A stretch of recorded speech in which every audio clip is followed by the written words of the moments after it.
আসসালামু আলাইকুম। আমি আবু সাইদ। আশা করে ভালো আছেন। আমিও ভালো আছি ইনশাল্লাহ। তো আমি মূলত আমার বন্ধুকে বললাম, "চলো কোথাও ঘুরতে যাই।" তো আমার বন্ধু বলতেছে, "আচ্ছা ঠিক আছে। অনেক দিন থেকে আমাদের ঘোরার কথা, অথচ সময় হচ্ছে না।" তো ভাবলাম, "চলো ঠিক আছে, আজকে আমরা ঘুরতে যাই।" যেমন কথা তেমন কাজ। আমরা মূলত বেরিয়ে পড়লাম নাগেরহাটের উদ্দেশ্যে।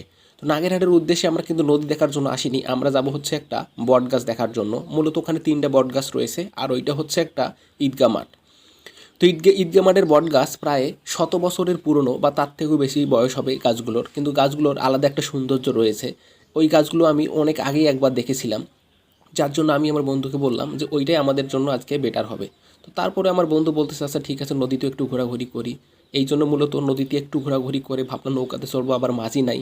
যার জন্য আমরা কী করলাম, ওইখানে সময় নষ্ট না করে বটগাছ দেখার উদ্দেশ্যে বা সেই ঈদগাহ মাঠে যাওয়ার উদ্দেশ্যে আমরা বেরিয়ে পড়লাম। এই ঈদগাহ মাঠে আসার জন্য আমরা বাসা থেকে বের হয়েছি প্রায় 2 থেকে 3 ঘন্টা। প্রচণ্ড রোদ ছিল। তারপরে আমরা একটা জায়গায় বসেছিলাম যে রোদটা পড়লে তারপর আমরা এই গন্তব্য, আমাদের এই যে গন্তব্য, এখানে আমরা আসবো। তো আমরা বর্তমানে এখানে এসে পৌঁছে গেছি একদম।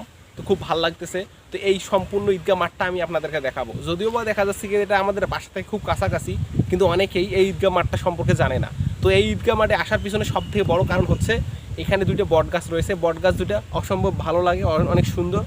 সেটাই দেখাবো এই ভিডিওতে। তো চলুন একসাথে যাওয়া যাক। বটগাছের নিচে আসতে না আসতেই আমরা একটা দেশি পরী দেখতে পেলাম। এক কথায় বটগাছ থেকে নেমে সে চলে যাচ্ছে। তো আমরা তাকে আর ডিস্টার্ব করলাম না। সে সে তার তার মতো চলে গেল এবং আমরা তার জায়গাতে একটু অবস্থান করলাম। এক কথায় বটগাছে অবস্থান করলাম। আমরা বটগাছে এখানে মূলত গাছের উপরে এবং গাছের নিচে ঘুরতে ঘুরতে ভাবলাম যে গাছের উপরেই আমাদের যাওয়া দরকার। তো সে যেমন কথা তেমন কাজ। আমার বন্ধু উঠলো, তারপর আমি উঠলাম। উঠে আমরা গাছের মধ্যে প্রায় আধা ঘন্টার মতো এখানে রেস্ট করলাম। এক কথায় বটগাছ, পাইকট গাছ, এই জায়গাগুলোতে প্রচুর পরিমাণে ঠান্ডা। আপনারা বুঝবেন গরমের সময় এই গাছগুলোর নিচে গেলে।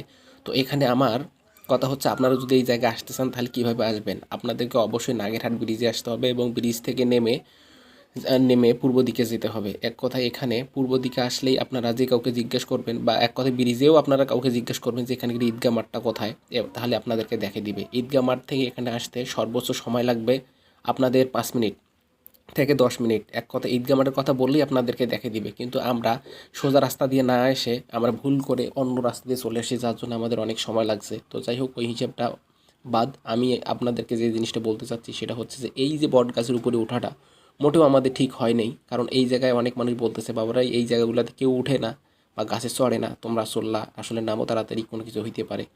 তো কি আর করার, আমরা নতুন মানুষ, অজানা মানুষ, সেজন্য মূলত এখানে উঠে ফেলছি। যার জন্য আমরা নেক্সট টাইম উঠবো না এরকমই চিন্তা ভাবনা আছে। কিন্তু আপনারা যদি কেউ আসেন তো এই যে গাছগুলোতে উঠবেন না, কারণ এগুলোতে গ্রামগঞ্জের মানুষের অনেক নিষেধ করে। যাই হোক, ভালো থাকবেন। দেখাবো অন্য কোনো দিন অন্য কোনো ভিডিওতে। আসসালামু আলাইকুম।